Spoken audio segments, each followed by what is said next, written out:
All right, I'm going to get started. We'll start out with some introductions. So first, welcome to Improve Your Writing in 5 Steps. And then I put in parentheses and learn 11 writing tips as a bonus. And in parentheses, I should have probably should not have put that in parentheses because that's what we're going to be talking a lot about. But I wanted to outline the steps for you. This is part of Cameo's 3rd Thursday webinar series. Our next one will be on July 18th, and we're going to be talking about how to conduct an engaging webinar. We have someone, a new Cameo member who's joined us that's going to be giving that webinar, so we're excited for that. I would like to just call out something. There is I think a couple of you have found the chat function. If you take your cursor and bring it to the bottom of the screen, there'll be a menu that pops up. You can chat. You can chat to mostly, I think, to me. I think you could choose. There's a drop-down menu. You can choose to all panelists and all attendees, and I should do that myself. Change that in case I have something to chat, but if I have something to chat, I'll probably just say it. And you can chat something privately to me, or you can chat it to the whole group. Please, I think everybody is muted. Are you able to unmute everyone, Aurora? I'm gonna have them introduce themselves real quick.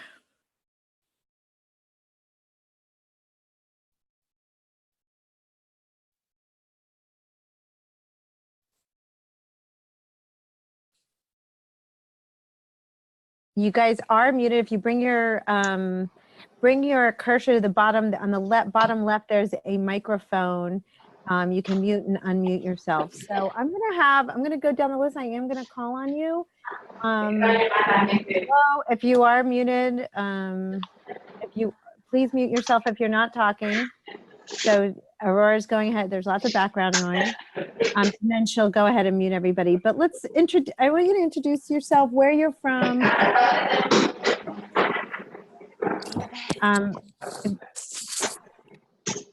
Ivy, you could mute yourself. That would be great. Or Aurora, mute her.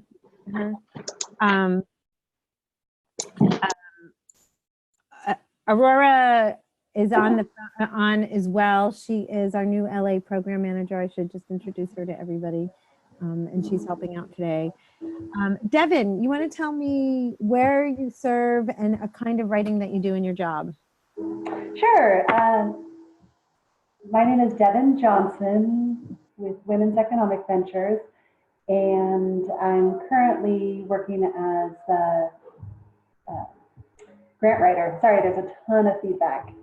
Yeah, I think Wilder Herbertson, you're the next person on my list. If you could mute yourself. But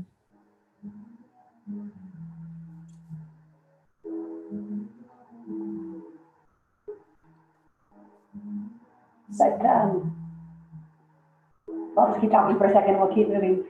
So I'm working as Weed's grant writer for all of our grant writing needs. Great, thank you. Wilder, can you introduce yourself? I think my mic, but from Economic Development and Financing Corp. Oh, welcome. I think you're great.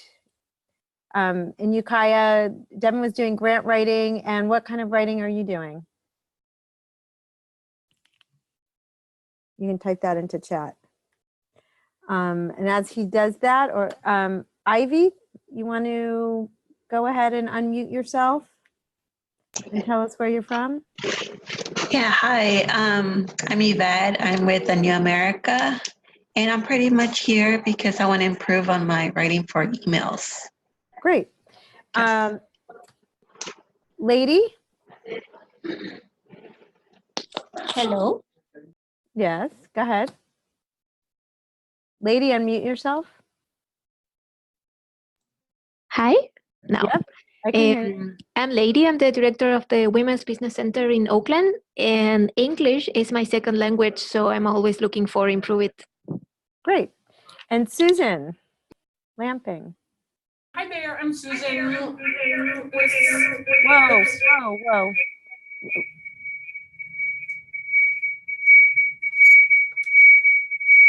Susan, mute Sorry. yourself. Yeah, I don't know what happened there. Okay, I think that Okay. fixed it. Yep. Okay, sorry, Susan. No, I don't know. Business finance. I'm just here to learn what I can learn. You know, Oh, that is Susan. I think that is you. I'm not sure. There we go. Okay. If you have your computer on and are also talking through the phone, that might give you feedback. Just a little touch for everybody. Susan's from CDC, Small Business Finance. Mercedes Martin. Hello. Can you Yes. hear me? Yep. Hi, my name is Mercedes. I'm also from A New America, and I am a client manager. I support people who have a business idea or startup in helping them write good business plans. So ways that I can support them in having a more, exciting business plan. Great. Michelle Skilden. Good afternoon, everyone. This is Michelle Skilgen. I am Executive Director of the Inland Empire and Coachella Valley Women's Business Centers, always looking to improve my writing skills. Excellent. And Norma.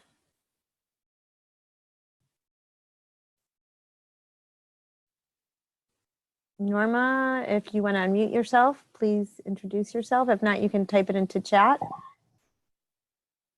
And Can you hear me now? yep. Okay, Norma Dunn, Bakersfield, California, with the Mission Community Services Corporation, Kern Women's Center. Again, getting my feet wet in grant writing, and I'm looking to get in as much information to improve writing skills to obtain grants so that we can fund our center. Excellent. Excellent. Welcome. I know you got your new women's business, it's kind of satellite women's business center out there. Fantastic. Yes, we started in March and already have gotten just under 10 business starts already and consultations and working with arrangements with some of the collaborations with different entities here in Bakersfield already. Fantastic. Ryan.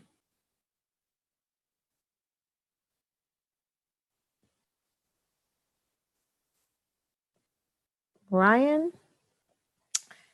Going once, going twice. Ryan, if you can hear me and you can't talk, then you can go ahead and write your name, who you're serving into the chat box. Great. And is there anybody on the phone that is not also logged into their computer that I didn't call? Oh, I see. And there is one more person. Is there anybody on the phone before I go there? No. Okay. Lisa Minyard.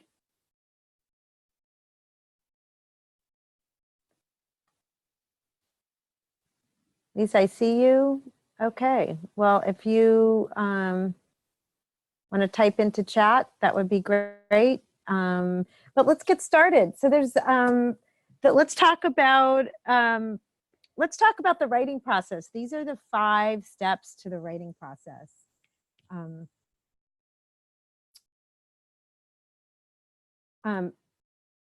We're going to talk about each of them in more depth. The first thing is just to get started. When you write, you actually do want to put pen to paper or key to Word doc, Google Doc. Then the next thing you want to do is apply some of the writing tips that I'm going to give you today. You want to make sure you use good grammar.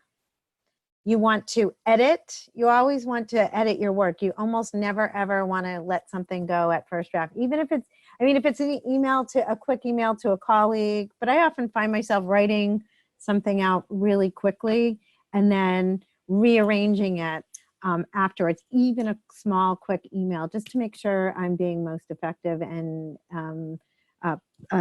parse with my words here. and efficient with my words.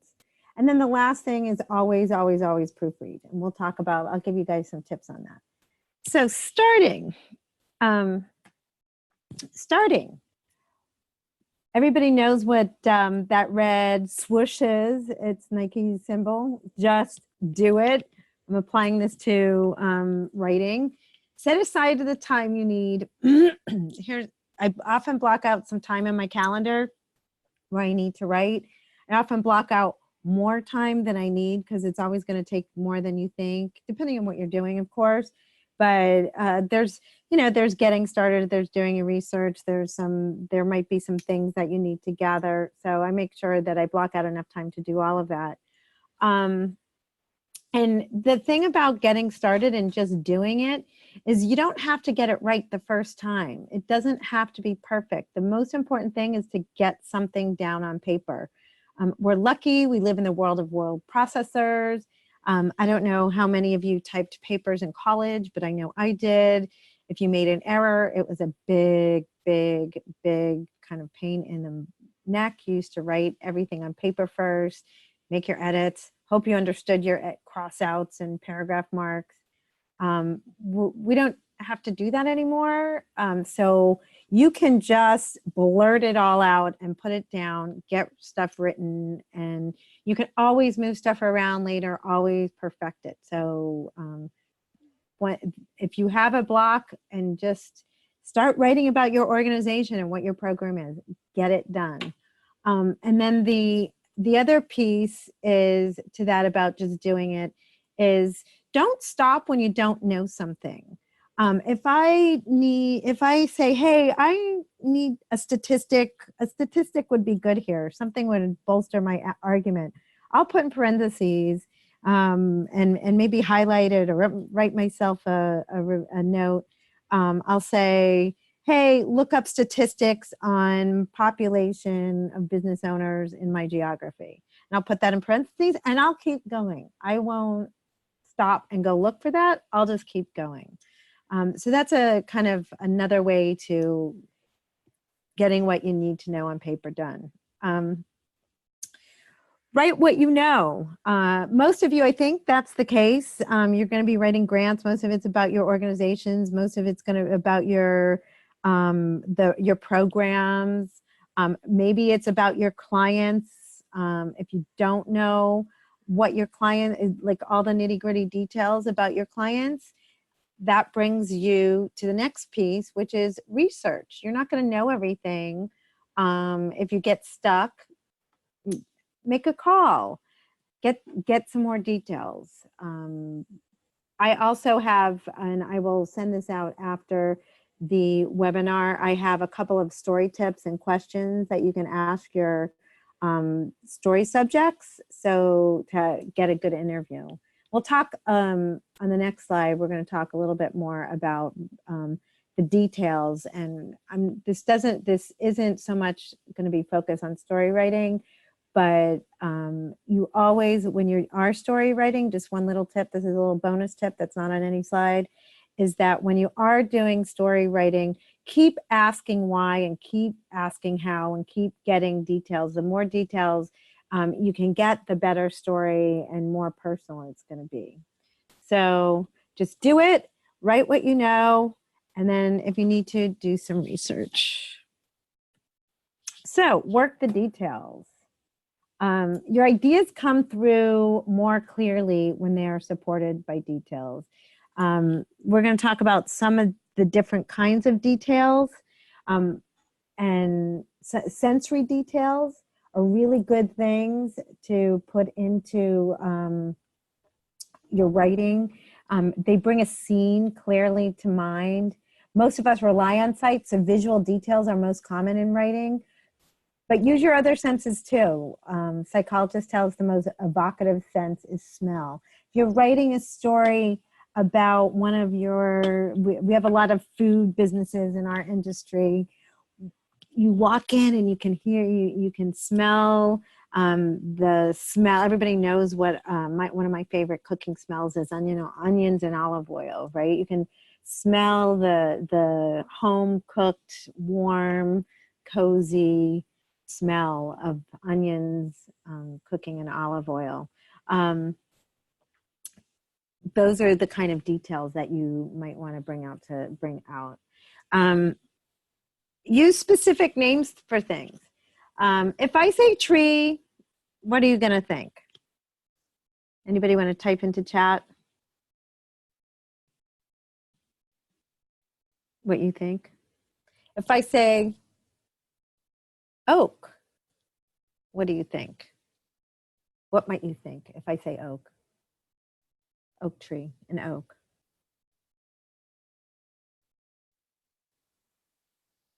Somebody type into chat. Shade. I'm guessing shape means shade, deciduous, right? Big tree, oak. You might see somebody sitting under some grass underneath an oak tree. But that's a lot different than, say, tree. What if I say cherry blossom? What do you think? You might think Washington, D.C. You might think, ooh, that smells really good. It gives, when you use specific names for things, it gives somebody else some other references. It tells more information with that. Just by changing tree to say cherry blossom or oak, you're evoking a different type of feeling.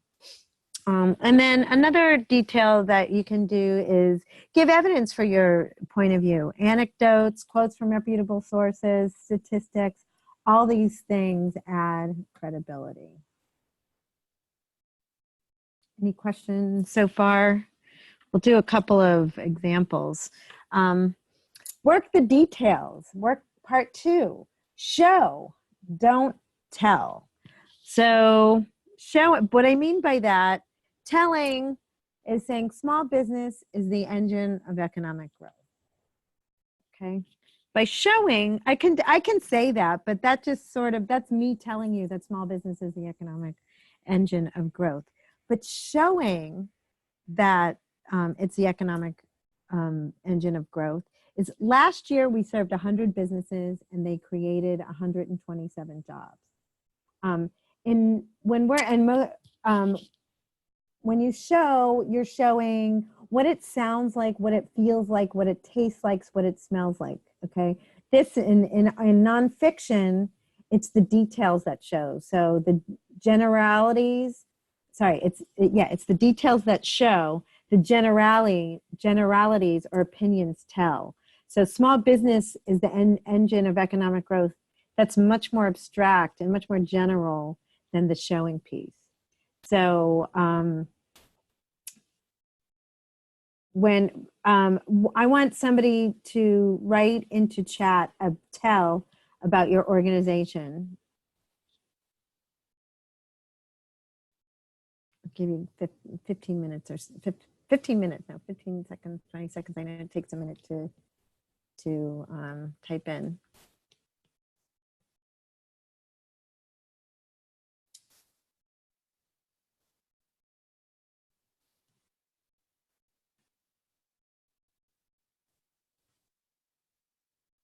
Maybe a couple more seconds because you had to think about it. What's a tell about your organization?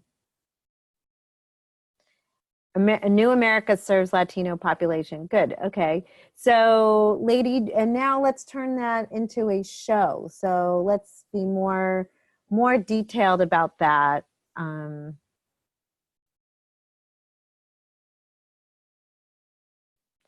Like it might be a New America serves the Latino population with business services, right? So now give something more specific. Turn that show into a tell. I mean, sorry, that tell into a show. 75% of our clients are Hispanic or Latino. Okay, that's a detail. You could say something like a New America teaches you how to write a business plan and then helps businesses start, people become their own business owner, people own their own business. The more detail you give, the more you're showing. Okay. Good writing is active. What do we mean by active? An active voice. technically the active voice puts the active agent first, followed by the verb. So the thing that's doing something goes first, then the verb, followed by the action. So active, the boy hit the ball. The boy is the one doing the hitting. The boy was hitting, and then the ball was the object of the action. The passive voice of that is the ball was hit by the boy. This kind of construction weakens your writing. It's much, much, much better to use active voice. Okay, the boy hit the ball. In a New America serves Latino population. Instead of the Latino population is served by a New America. Okay, that would, you want to say, so that was well written, lady. Avoid starting a sentence with the word there. One good thing to do when you're editing is every place you see, there's some things you can take these tips, and every place you see some of these things, you should underline them and go back and rewriting them. For example, there are 5 employees of this business. How else can we say that? You can type into chat.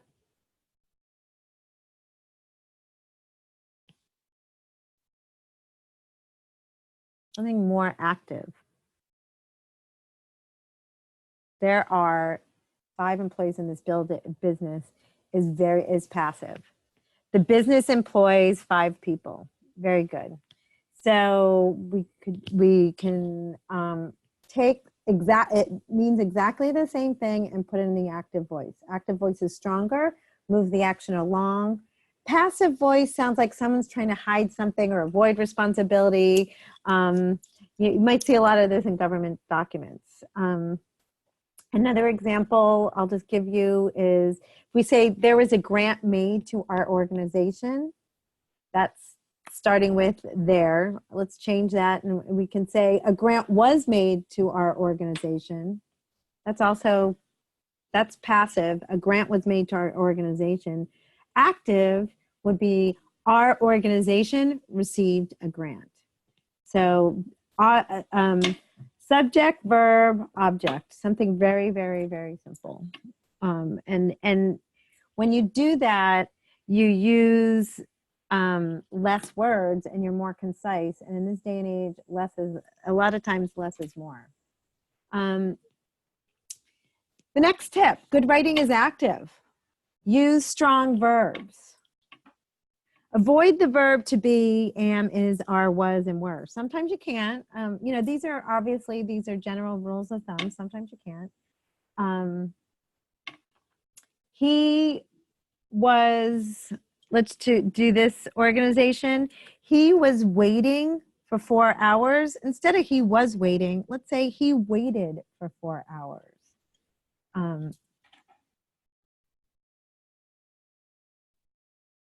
So whenever you see this construction, the verb to be and like a gerund or the ing thing, somebody, if you want to pop into chat, the name is escaping me. This is what happens when you get older. You forget certain small vocabularies.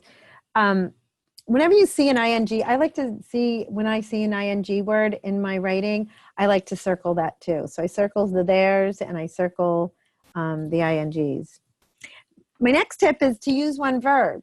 I see this so many times when people are writing things. How many verbs are in this sentence? I am helping, so helping, to try, to set up. I have 3 verbs in the sentence. Can we use just one verb? I think so. I'm setting up a meeting. I'm helping to, if you're helping, you're also helping you're setting it up. Best thing to do is use one verb. Now I did use the verb to be. Notice that I said sometimes you need to do it. If you haven't set it up yet, then you can't, you're in this case, I need to use the verb to be. Okay. Any questions so far? Am is also, yes, am is also a verb. Any questions so far? These are just good reminders and just kind of things that, you can, I'll give you a checklist at the end, and when you're, and that you can print out, and when you're editing, you can go ahead and do this. Okay, so good writing is active. Avoid lazy verbs. What do I call lazy verbs?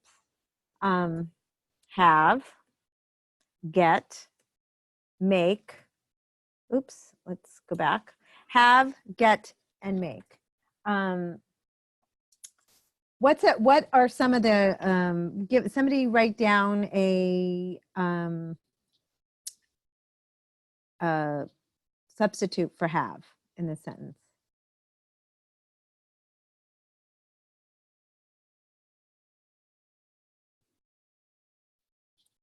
Right in chat. What could you say? If we have a contract for 3, own, possess, sold, maybe something. The word have, get, and make, those words, those lazy verbs, you can use them in almost any sentence. It's much better to use something more descriptive. I received, possess, own. Those all mean different things, and they're more descriptive. Okay, I rented three ovens. So all these different, they all have different meanings, and they're all going to impact your writing better. So lazy verbs are another thing that you can circle. Moving on. Use descriptive nouns. Let's see, before we go and do the descriptive nouns, we like to talk about short words. They have more punch, they hit the gut hard. Let's talk about, the other thing to do is be wary of adverbs and adjectives, and you'll see the sentence.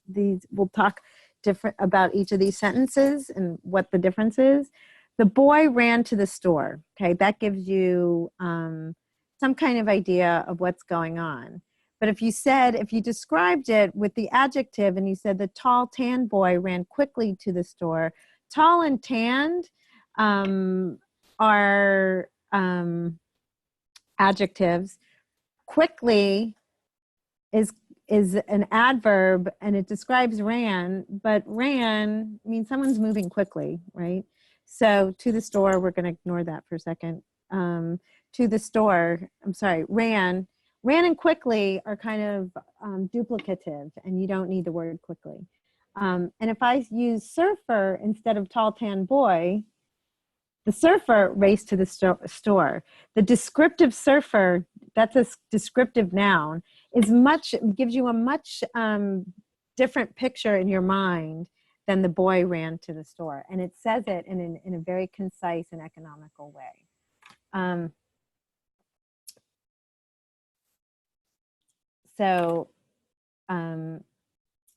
That's another thing that another tip that you can do is to make sure you circle all the ly words and see and look at your words and see, is there some way I can be more economical with this. Great. Now we're going to talk a little bit about lazy words, very and really. I can add more to that, ever, just, only. All those words most of the time they're unnecessary. You don't need to say them. You should be able to say something else and get the same thing across. So if you come across those words, I'm not saying you should never use these. Like I said, everything's a rule of thumb, but a lot of people use these words way too much, and they're unnecessary. let's now move on to, so does anybody have any questions on anything I've talked about so far? Great. Let's move on to grammar tips.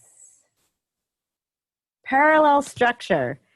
Can't tell you how many times when I edit things that I don't see parallel structure. So it's when you're parallel structure is, so in this case, it's keep reading.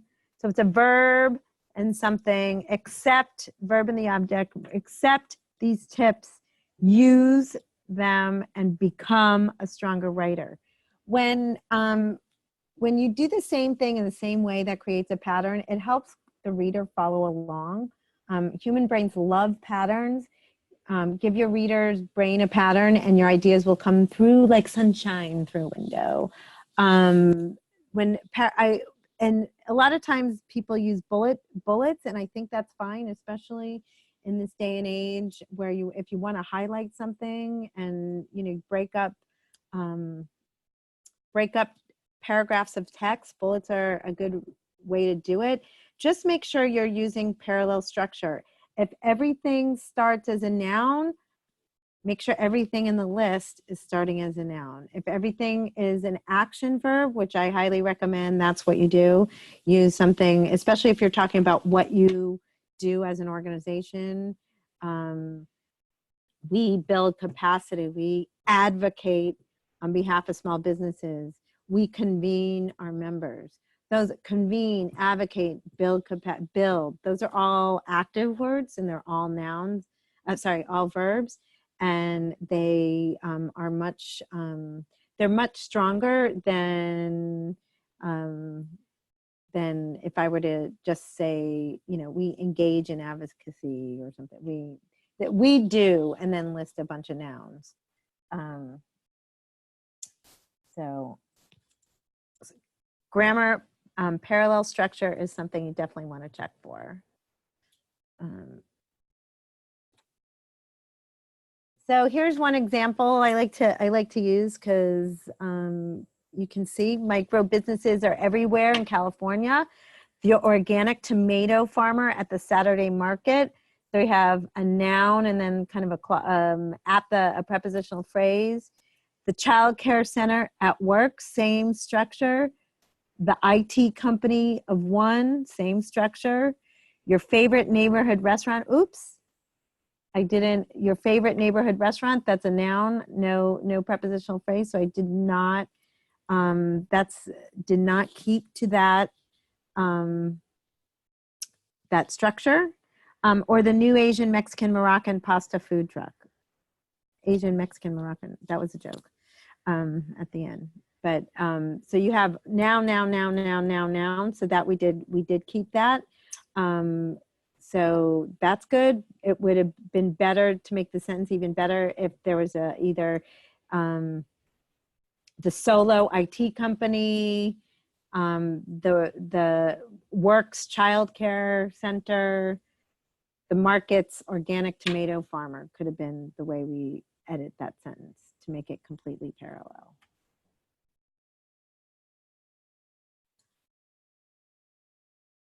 Moving on, I mentioned at the beginning, so we talked about the first 3 steps. One is start, get writing, do writing. Second is apply some good writing tips. Third is make sure to check your grammar. The next thing you want to do is cut. Edit. Here we go. We're bringing back that their construction again. There was a grant made to our organization. 1, 2, 3, 4, 5, 6, 7, 8 words. How many grant sections have word limits? I know there are a ton of them. When we write letters to the editors, you have 150 word limit to get your idea across. I'm really, really good at taking 200 words and getting it down to 150, 145 so I can get in that letter to the editor. So 1, 2, 3, 4, 5, 6, 7, 8 words in the first sentence, 7 words in the second, and then last, our organization received a grant. When you use the active voice, you're going to automatically be stronger. You're going to cut. You're going to be able to say more with less. Writers often fall in love with their words and phrases. Cutting them sometimes is very, very, very painful. But think of it like pruning the garden. When we get rid of dead, diseased, and ugly, we're left with a stronger, more beautiful, fruitful plant. It's the same with writing. When you cut unnecessary words or phrases, your writing is going to be tighter. It's going to be more impactful, and you're going to make a better argument. And it'll be easier to read. People will will read your work more. It'll flow better.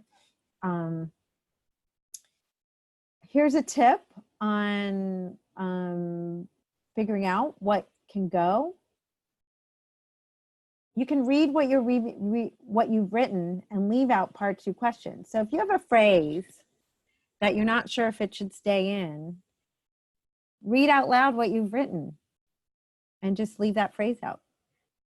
Does your piece still make sense? Are you going from paragraph to paragraph? If so, leave out the phrase that you didn't read out loud, or that you didn't read. If you're reading in your head, leave out the excess. Compressed writing packs a punch. I mentioned a couple of these tips before. The cut places to cut are where you have to be words and ing words. Many, and more than one verb. And then I also mentioned this, and I'll emphasize it again. Avoid these other words. You probably don't need them.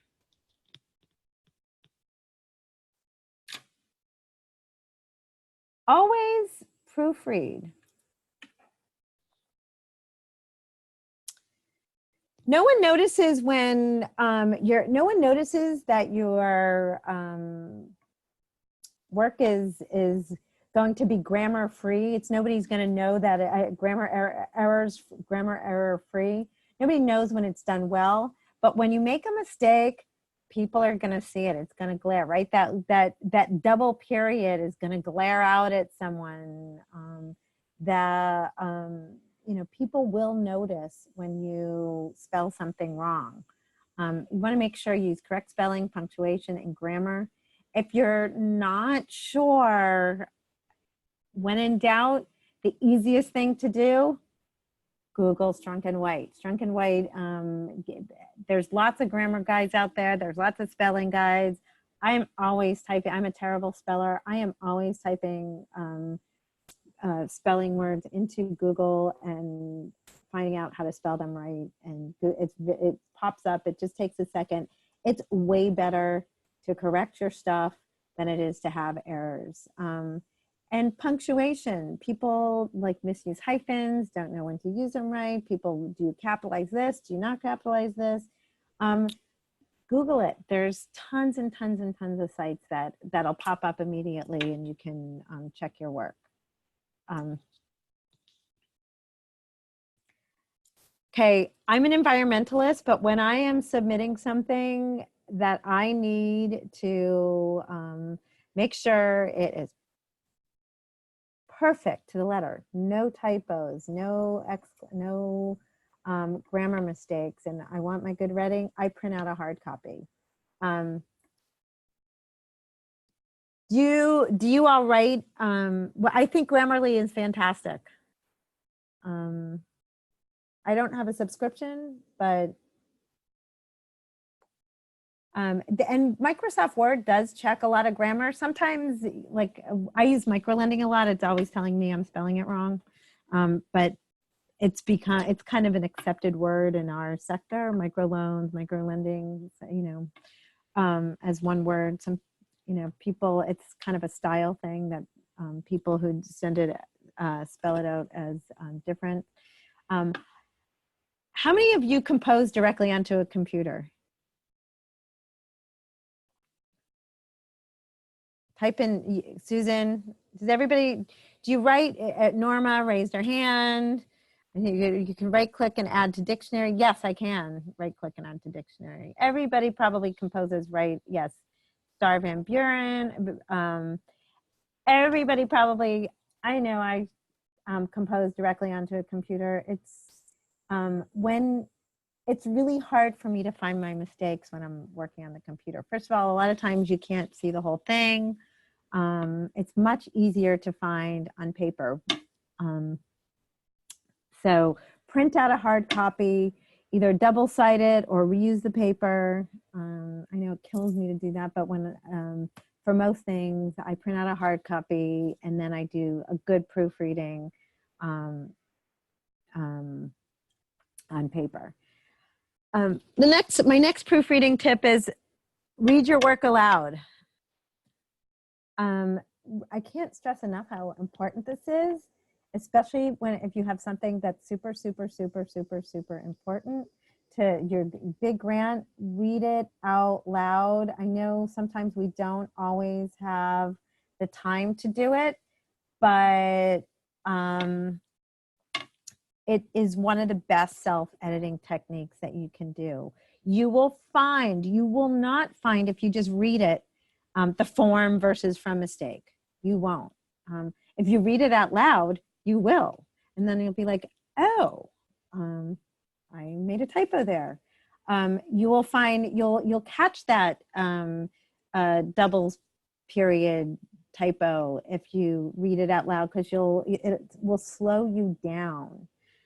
You'll also find awkward places or unclear references. So as soon as the words are out of your mouth, you'll be reading it and you'll be like, oh, wow, that's either, if it's really hard to say, it's probably really hard to read, or if you have you'll be able to find out where you have long sentences. You'll find out where, oh, do I need a comma somewhere? Do I not need a comma somewhere? You'll be able to figure all that out when you read it out loud, because you'll be like, oh, wait, did I mean that or did I mean something else? And once you fix the problem, read it aloud again, because you might have made another problem. And then keep doing this till you can't find any more problems. So always proofread your work. And my last tip on proofreading is find an editor. Everyone should have an editor. I have an editor on my work. I'm writing a big 60-page paper, white paper.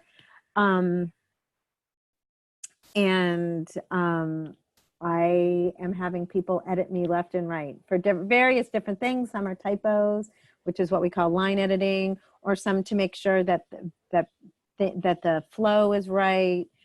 Always get a second pair of eyes on your work. Obviously, you're not going to do this when you're writing emails. That's very, very, very difficult. You don't want to have somebody have to read that's sort of too much work, and we don't have that kind of space. But the way you can do that and self-edit in that case is to write the email, especially if it's an important one. What I like to do is I like to let it sit and then come back to it and reread it and read it out loud. And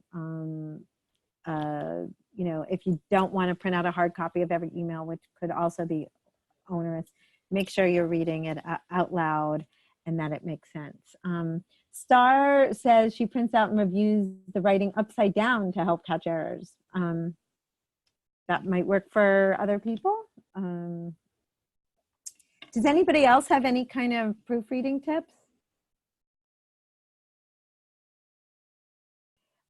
There should be someone in your shop who is a good editor, and it doesn't have to be someone who knows what you know.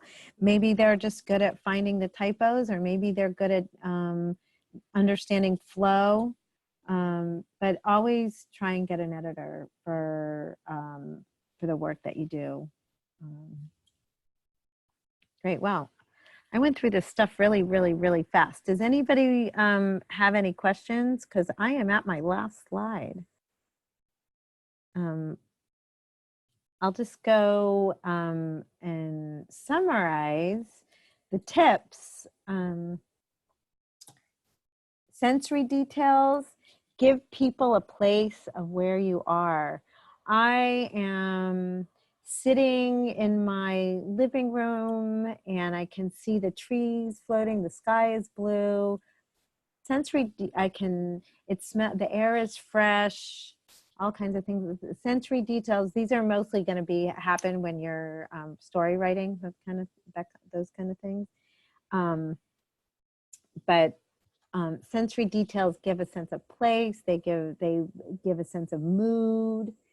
If I said it was dark and stormy and it was really windy, you would have a different kind of image in your head. So sensory details give a sense of place. It puts people, puts people in the story, puts people in the writing. Try and use specific names whenever possible. Specific names give more information than something more abstract or more general. Point 3, evidence. Evidence is, you're all probably going to be using evidence a lot in your writing. This is your impact data. These are other pieces of data, a statement of need, what in your area it might be, the number of business owners you can help, the number of potential clients. Evidence is hard data. It could be an anecdote. It could be a short story on how someone, I use one of these is every time I speak at a conference, it doesn't matter almost where, somebody in trying to convince people that business ownership is part of economic development. It almost never fails that someone in the audience comes up to me and says, yeah, me and my husband opened up a machine shop and we've been in business for years, but we never took classes on our financials. And there's an example, that's an anecdote of trying to make a case for why we should fund business assistance, especially business credit assistance. So evidence, remember, it can be anecdotal, it can be data. Number 4, show, don't tell. Show is general. Show is very specific, and tell is talking in more generalities. You want to show, not tell. Telling, if you're going to tell, you better show too. If you're going to say something like small businesses or generate a lot of jobs, you better back that up with evidence because it's easy. Show it, telling is just,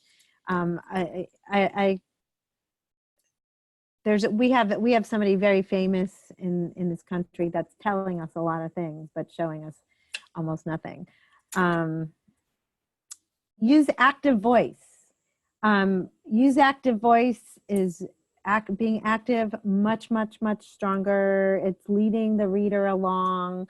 It's more concise. And then I give you a bunch of different tips on how to use the active voice. And these are just kind of easy tips. These are sort of the low-hanging fruit that you can do and you can underline in your writing, and it will improve your writing just like that. Don't use there is, there are, or here is, here are. Use strong verbs, use one verb, avoid lazy verbs, be more descriptive. And then number 10, use descriptive nouns. That was the surfer example rather than the tall tan boy. If you can use a descriptive noun, do it. Be as descriptive as you can. That's also sort of the specific name piece of the tree example of the tree.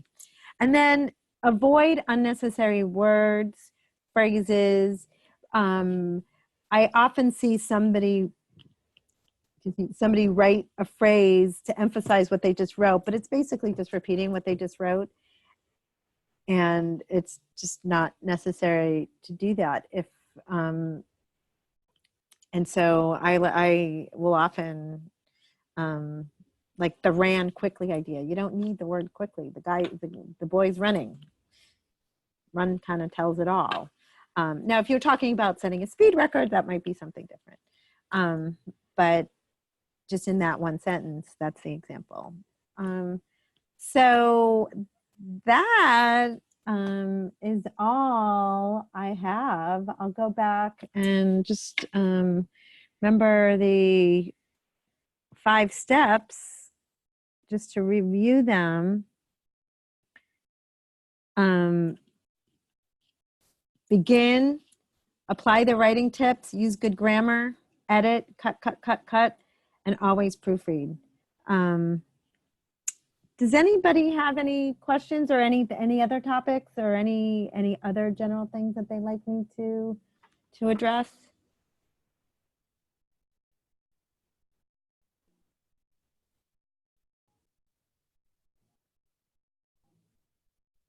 I'll stay on for a few minutes. But with that, I'd like to formally end the webinar.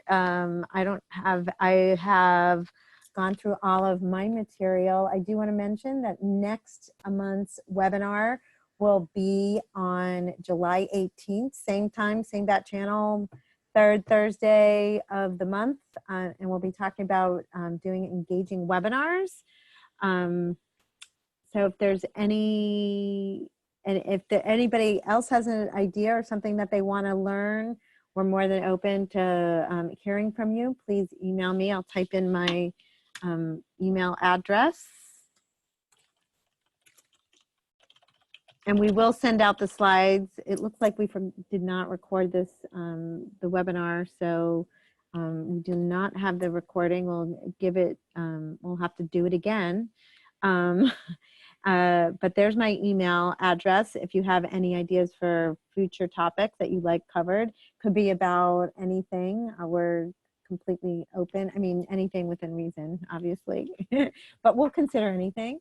And I'll stay on in case somebody wants to ask a question. I should also say that Cameo office, just so you know, is closed right now. There was a small fire in the basement of our building and the electricity for the entire building is out. Everybody's fine. Nobody got hurt. It happened like in the early morning, so like 4 a.m. So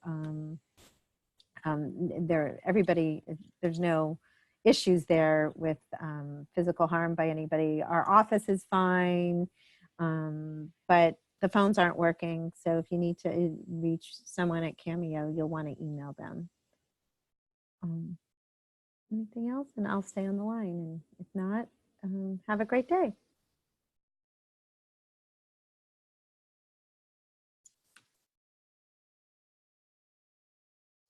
Thank you. You're welcome.